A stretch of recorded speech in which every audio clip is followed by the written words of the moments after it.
இளைஞர்களுக்கு அன்பு வேண்டுகோள் விடுத்த சூப்பர் ஸ்டார் திரு ரஜினிகாந்த் அவர்கள்.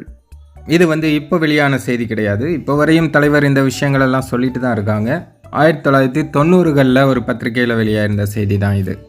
அதில் தலைவர் என்ன சொல்கிறாங்க அப்படின்னா, எந்த ஜாதியும் மதமும் உங்களை காப்பாற்றாது, உங்களுடைய உழைப்பு தான் உங்களை காப்பாற்றும்.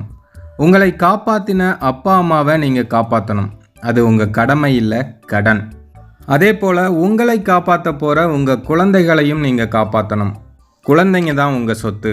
கடனை அடைக்கணும், சொத்தை காப்பாற்றணும், அதுக்கு நீங்கள் உழைக்கணும். உண்மை, உழைப்பு, உயர்வு, இந்த மூன்றையும் தாரக மந்திரமாக வச்சுக்கிட்டு உழைச்சிங்கன்னா உங்களுக்கு உயர்வு நிச்சயம் அப்படின்னு தலைவர் ரஜினிகாந்த் அவர்கள் 90s சொல்லியிருக்காங்க. இப்போவும் இந்த மாதிரி நிறைய அறிவுரைகளை தலைவர் இளைஞர்களுக்கும் ரசிகர்களுக்கும் வழங்கிட்டு தான் இருக்காங்க. தலைவரோட பாதையை நம்ம பின்பற்றணும் அப்படின்னாலே நம்ம வாழ்க்கையில் ஈஸியாக ஜெயிக்கலாம். தலைவர் என்னென்ன பண்ணுறாங்க, இந்த டைமை கீப்பப் பண்ணுறதா இருக்கட்டும், இந்த வயசுலையும் கடுமையாக உழைக்கிறதா இருக்கட்டும், இந்த மாதிரி விஷயங்கள்லாம் நம்ம யோசித்து பார்த்தோம்னாலே நம்மளும் எந்திரிச்சு ஓடணும் அப்படின்னு நமக்குள்ளே தோணும். அதுதான் தலைவர்கிட்ட இருக்கிற அந்த பாசிட்டிவிட்டி.